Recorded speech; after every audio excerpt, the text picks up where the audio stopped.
Yes, sir. Oh, okay. We take after you.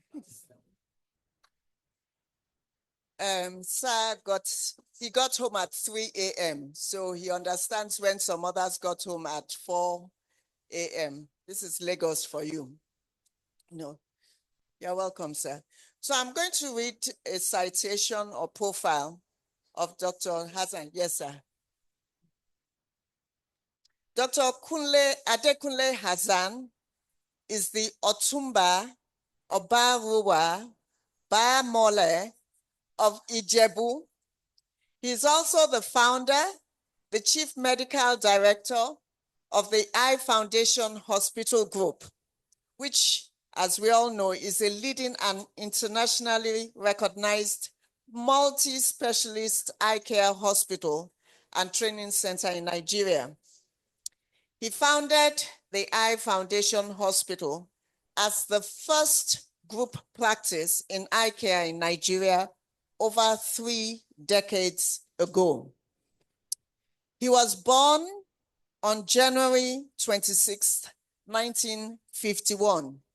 So, and that's why I said he should sit down. He's 74 years old.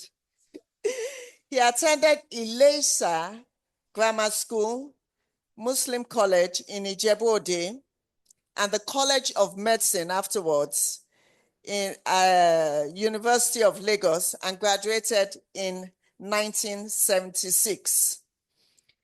He trained at the prestigious Tennant Institute of Ophthalmology, Western Infirmary in Glasgow, Scotland, the UK, under the tutelage of the renowned Professor Wallace Folds. I don't know if I pronounced that properly. He is a fellow of the World College of Refractive Surgeons. He's a fellow of the Royal College of Surgeons, Glasgow, UK. He's a fellow of the Royal College of Ophthalmologists, UK. He's a fellow of the West African College of Surgeons. He is also a fellow of the Nigerian Institute of Cost Management. His training and experience spans across Europe, America, the Middle East, and Africa. He is thus an internationally recognized consultant ophthalmic surgeon with a wide experience and specialization in vitreoretinal, glaucoma, anterior segment, cataract, and oculoplastic surgery. Thank you. One person. He's the first Nigerian and African to be honored with the International Council of Ophthalmology MAC TSO Golden Apple Award, which is presented to leaders in international ophthalmology for demonstrated innovation of exceptional achievements in ophthalmic education.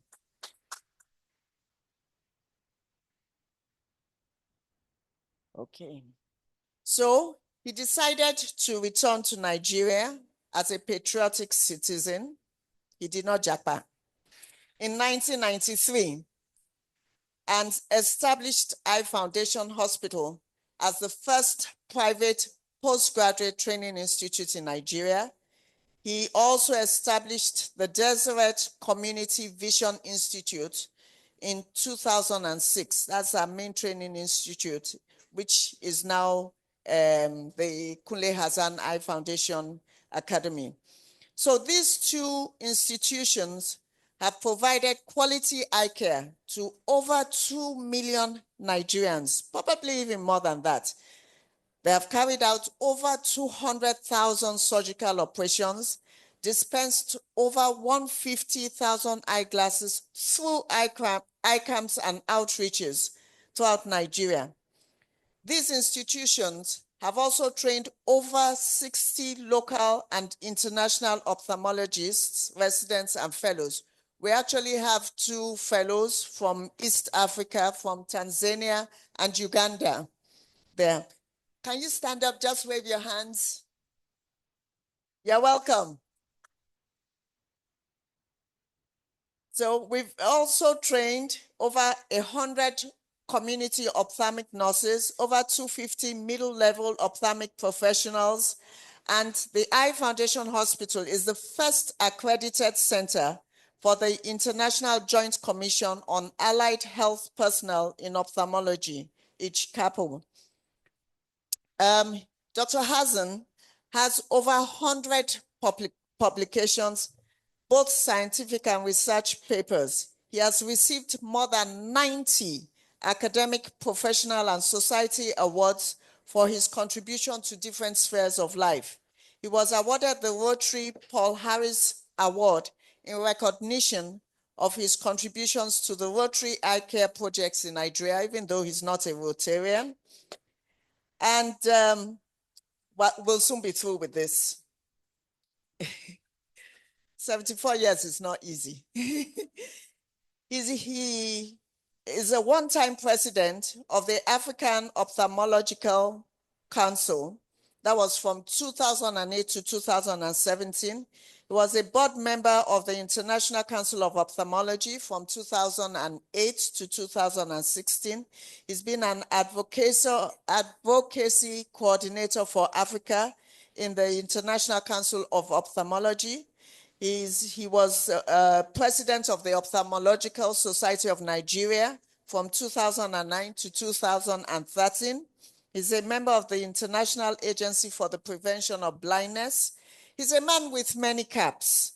He's an astute businessman, as we all know. He taught us the business of medicine. He's a versatile professional. He's a world citizen of distinction. He's a quiet philanthropist. He's an educationist par excellence. He has extensive corporate, executive, and non-executive boardroom roles, not only in the healthcare industry, but also in finance, microfinance sectors. And he was a one-time board member of the now Access Bank. It used to be Diamond Bank. He was also chairman of the Governance and Personnel Committee. He was a board member of the Audit and Risk Management Committee. And that's why there's good governance, even in the Eye Foundation group of hospitals. He is currently the chairman of Health Partners Limited, chairman of the Deseret International Hospitals Limited, chairman of Summit Health Care Hospitals Limited, executive chairman of the Leon Economic Development Foundation, which is a microfinance foundation. He's the CEO of Summit Vision Management Company, which has roots not only in Nigeria, but also in Kenya. And he's currently the chairman of the Olabisi Onabanjo University Teaching Hospital Management Board. So I have introduced my mentor, my boss of almost 28 years. I'm introducing Otumba, Dr. Adekunle Hassan, to take the keynote address for the 4th edition of the Eye Foundation International Glaucoma Symposium. So we welcome you, sir. Thank you very much. Thank you very much. Please have a seat. Thank you very much. Thank you. I think she has delivered the lecture, so I can just go. Right. Can I have the slide?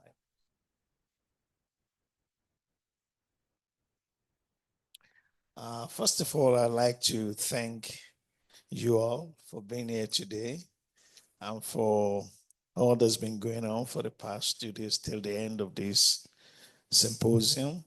Really appreciate your believing in us and also believing in the dreams of the great faculty that we collaborate with from US. I could see a lot of faces there. We thank you for the continuous support and also inspiring us and believing in Nigeria, especially in solving the problem of glaucoma.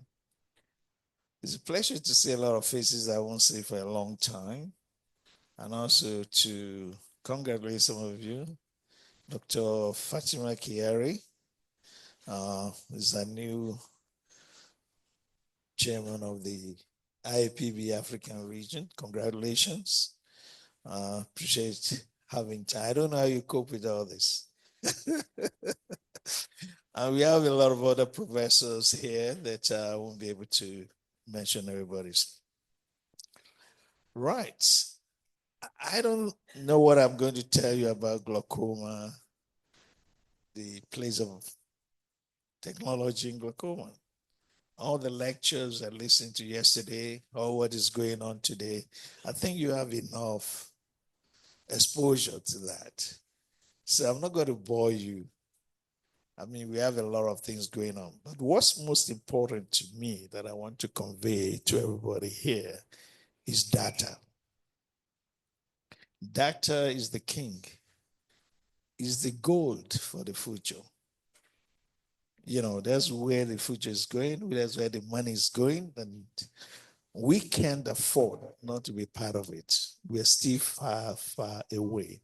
We haven't started at all. And this depends on collaboration on clinical and surgical data collection. I've seen a lot of emails from different institutions asking us to either fill a questionnaire to collect that. It's been a nightmare. I'm sure Dr. Chiari and the professors there, you agree with me. We're not going far. They're not responding to it. And there's nothing we can do without data. You know, so we need to develop a universal glaucoma software for data sharing. It's possible. I mean, in our foundation, a company developed a very beautiful EMR. We're going to buy EMR from US for almost $400,000 and with annual fees. But in Nigeria, work with us, collect the data, and develop a robust EMR that all our 15 hospitals are linked in finance. You know what is going on. You know the patient they're seeing, the timing, when they're coming, when they're leaving, and it's all just because of that EMR. So we need to collaborate.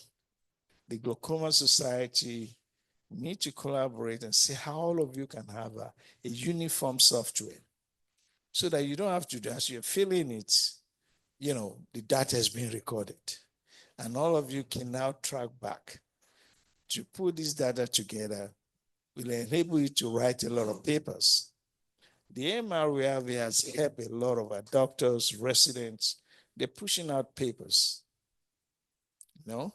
And that's why OG was able to get his honorary professorship from Oxford, because of papers and because of people are interested in you when they see good articles, when they see they can analyze your data and see that these are genuine.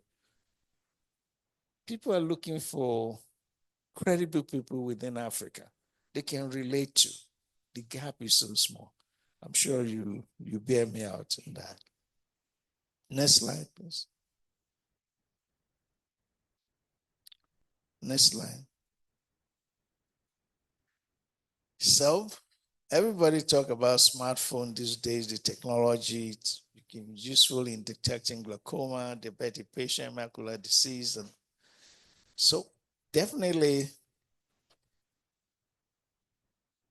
it will be a game changer if we can have something that integrates a clinical diagnosis, a surgical that is end result of whatever we're doing, so that at least we can compare notes, we can create standard, we can create measure.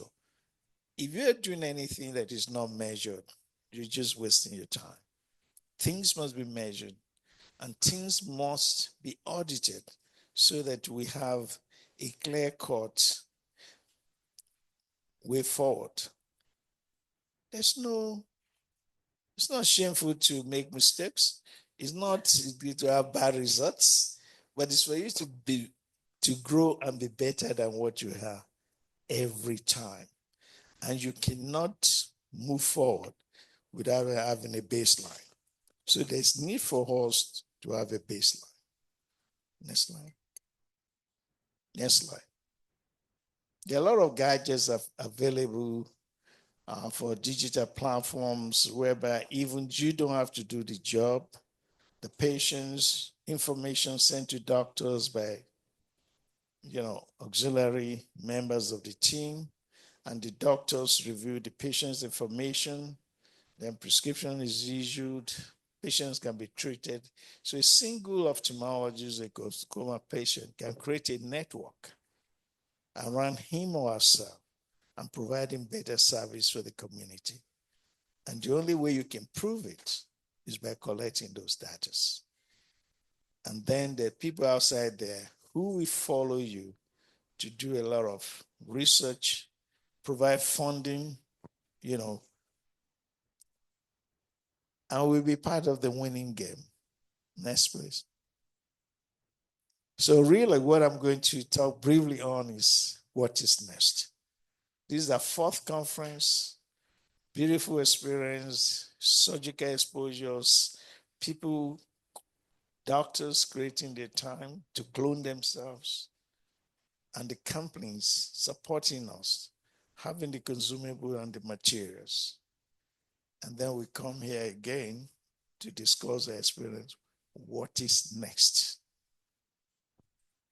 Where are we now? Fourth year running. I mean, where were we before? Are we better than where we were before? How many of you here have been part of the training for the glaucoma tube surgery? How many are here? Can you just raise your hands? Or those who have done it before? So you are less than 20. The last time you were in Ijebu, it was phenomenal. Everybody was happy. Since then, I challenge those who are there that they can start off having a regional meeting, get themselves together, form a group, share the experience. Those guys from Abuja who had the experience in Gwarimpa Hospital, secondary hospital, they did that for a while. I think Dr. Kudo, there's a group.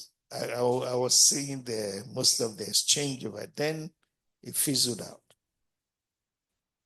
And those that were before promised to do a lot of things, fizzled out.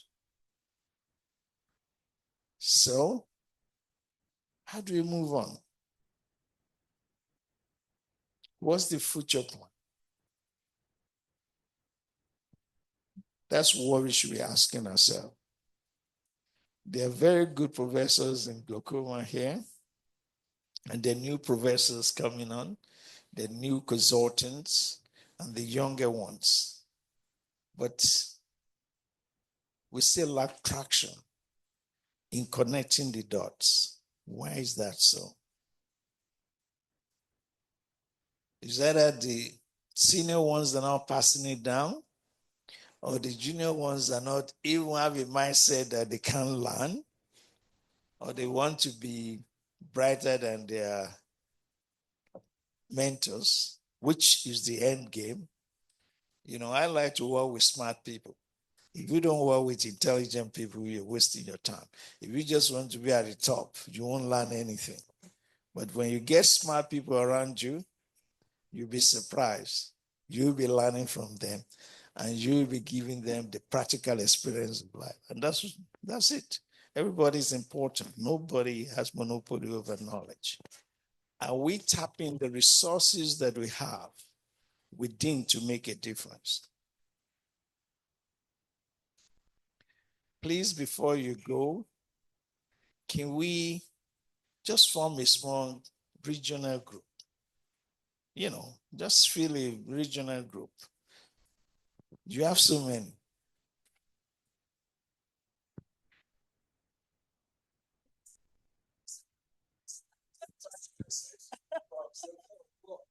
Because what I see is we have so many groups, we have splinters, everywhere. And it's the same usual suspects that go off to form another one, But if we could coalesce and be a stronger voice. I think that would be a great, big, better deal. We have different groups, but are we functioning groups? What's the mindset? What's the problem? Everybody will say Nigeria is, the Naira is bad, Nigeria is bad, there's no money, there's no this, but I've seen people spending money, isn't it? I've seen people spending money. You all look good. I didn't know that the attachment to the ladies' wing can cost thousands. I was surprised. I say the amount of money I used to barb my hair throughout life, it's not up to that. It's a matter of mindset, and it's a matter of commitment, what we believe in. And the gap will always be there if we don't commit ourselves. Professor Lambo once called me one day. He said, Kunle, I'm so grateful to God that we train you guys. At my old age, my eyes is fading and somebody I can call. My heart is beating fast. We train who, say my concern, who are going to take care of you guys? That's the truth. Who are going to take care of us? Our children all going abroad. That's the truth. And we take pride in them going abroad. So when we are here, either we will jump at old age to come and meet them. There's a lot in this country we can put together. We have enormous resources. We have brilliance. Any doctor, have what it takes. Before you can get medicine, be a doctor, you have the basic what it takes. How are we challenging that intellectual capacity? How are we utilizing it to touch a life, have a futuristic idea, have a vision, and consistently work on that vision? The key thing is collaboration. We don't collaborate. I can tell you stories. We don't collaborate. Up till now, we are not collaborating. And why? Dr. Professor Onokoya, you were once president of the National Postgraduate College. Why am I not a fellow of the Nigerian College of Ophthalmology? Huh? They said I should come and do exams. They know I will fail. Yes.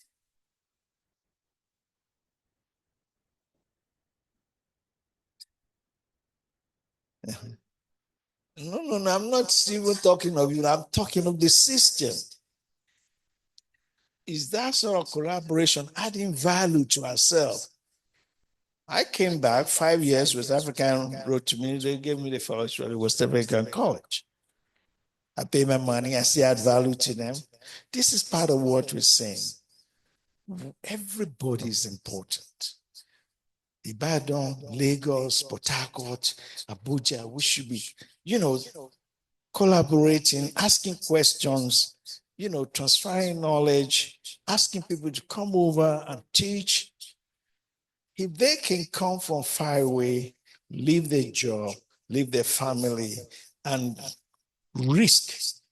These days, any travel is a risk. To come here and share their experience with us, transfer the skill, make us feel that we have it. I'm sure it breaks their heart if they come back again and we are repeating the same thing and they're not seeing the results. That is good result from what knowledge they've impacted.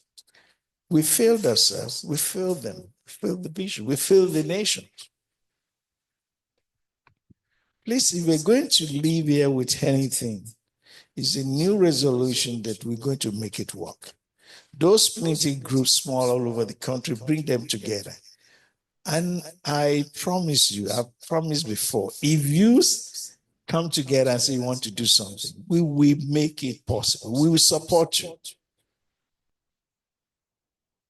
If you think that you do things only when you have money in your pocket, you will never do anything. It's the vision of using the resources we have that will create the wealth, and you'll be able to share the wealth. There's no magic about it. So the younger ones that are here, please, you are a future. You know, people like me with my gray hair, it's okay. But you're the one that have a lot of years ahead. You should cooperate with yourself. You should see the future. You should be able to make the difference in this country. You should be able to pull yourself together. And you should be humble enough to learn. Go to where the knowledge is. If you go to them, Professor, so do you get the younger ones coming to you? Dr. Adio is Professor Adio here.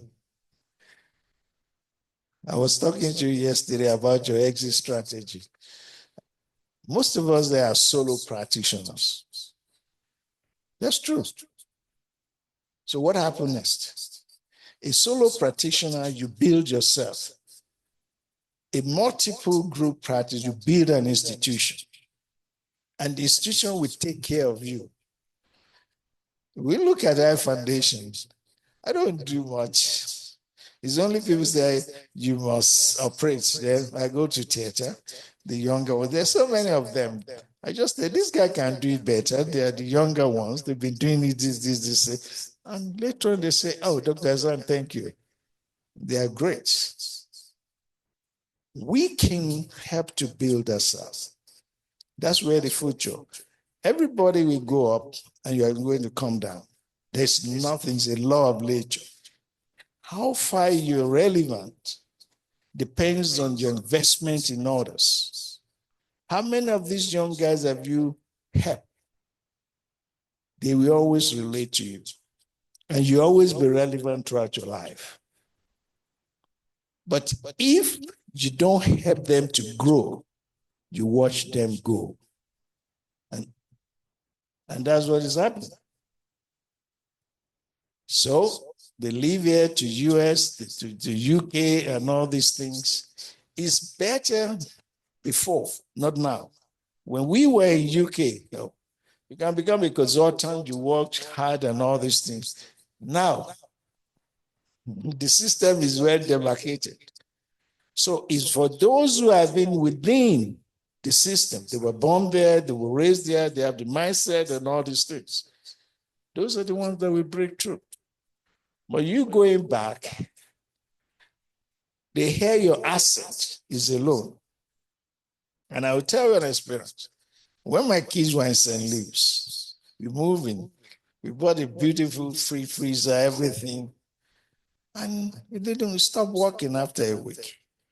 I called them. Oh, we're coming. 2 weeks, 3 weeks, nobody showed up. Then my daughter picked the phone. And she called.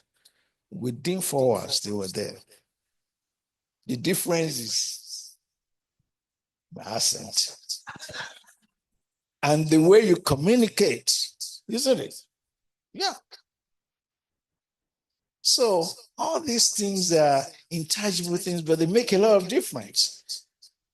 There's nothing, you can't run away from it. That's life.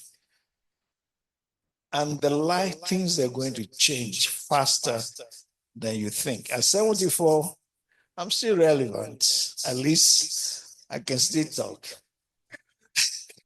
But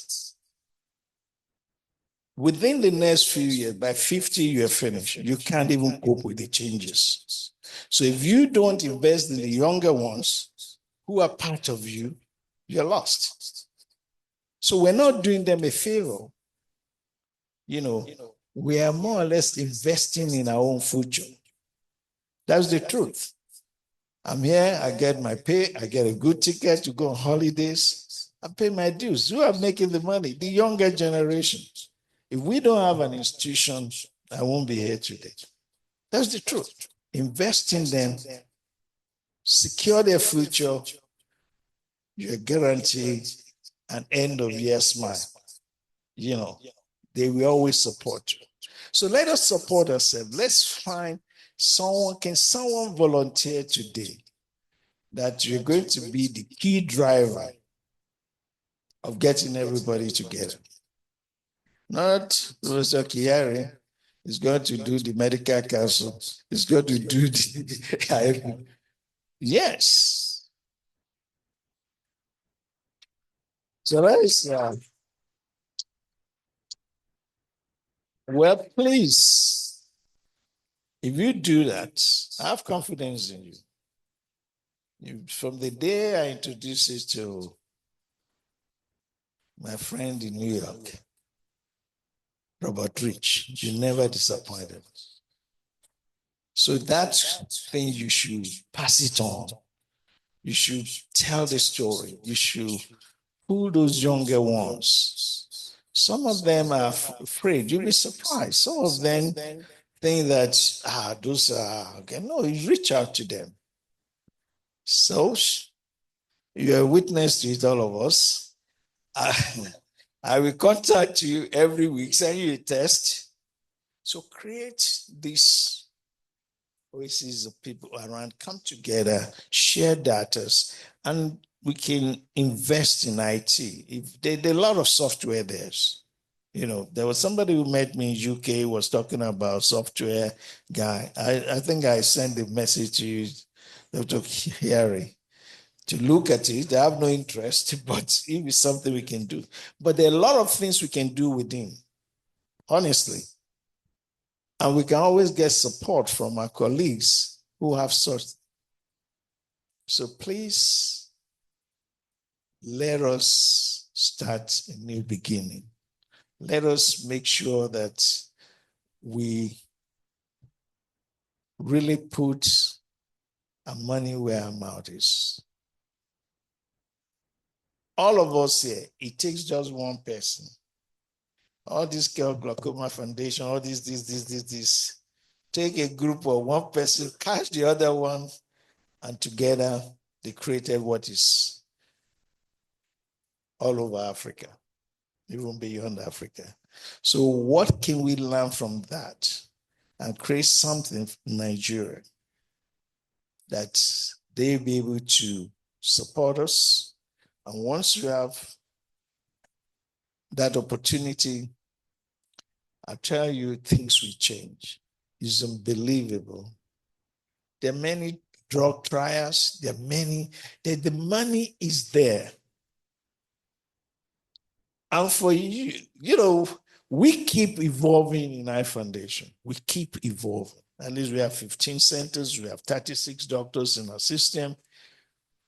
But the things which we have a dream of is to work with the university. As a private sector, we cannot get grants. We can't apply. We can't do. But in the universities, and when we mention so university, they just walk away. Because nobody, everybody wants to have someone in mind I can relate to.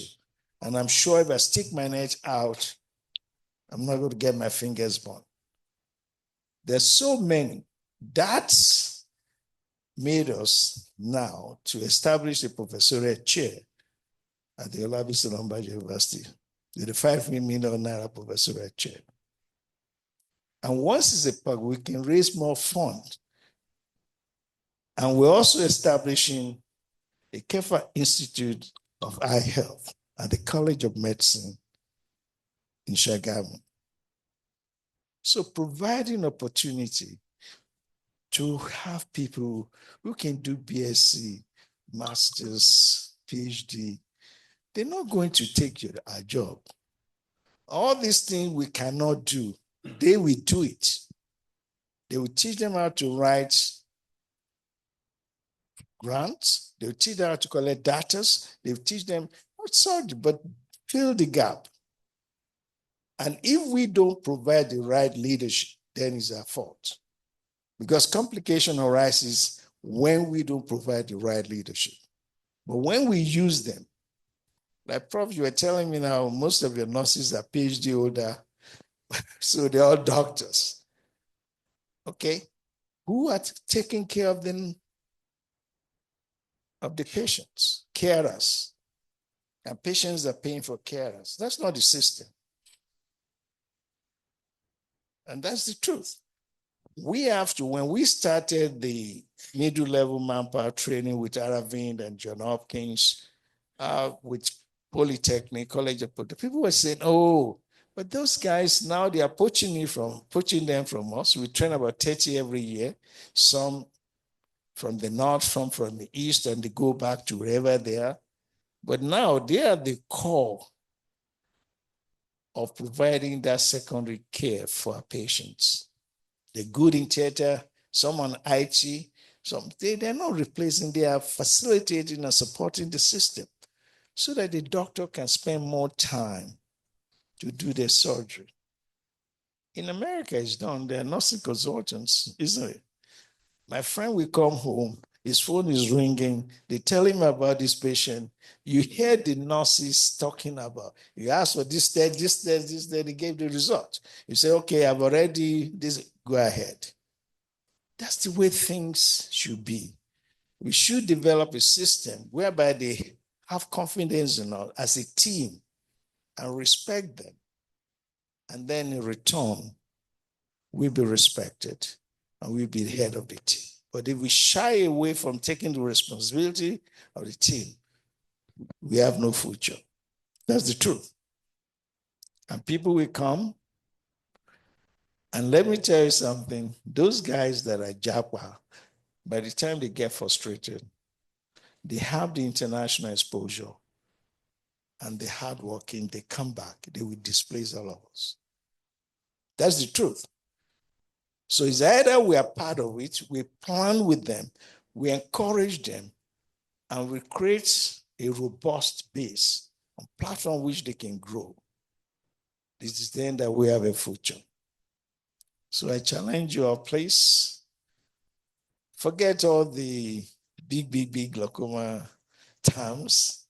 Let's look at the bottom line, creating a platform for those ideas to grow. And I'm sure you can do it. I'm sure. And you can raise funds to do those. If we have good things, you get funds. And you can put all those guys together so that by the next time they're coming back, they have big plans. Dr. Stacey have a whole big place in Ijebu where we keep equipment. They have plans of having glaucoma center. How can we have all this? The equipments are there. I asked her today, all these equipments you sent to me, they're there. But they cannot do it without you. They need somebody who can pioneer that, push the ideas, share the vision, and then move on. So please, we look forward to radical change, not just all over the country. We can do it, small units, the dots, connecting the dots. And let's believe that we're doing it in the interest of our country, the patient we serve, and also to create wealth. Don't run away from money. You need money to do it. You have to create the wealth. And when you create the wealth, you share the wealth. That's it. If you don't create it, those who will create it are coming. They will displace all of us, isn't it? But please don't let it happen. Thanks very much. And I wish you all blessed.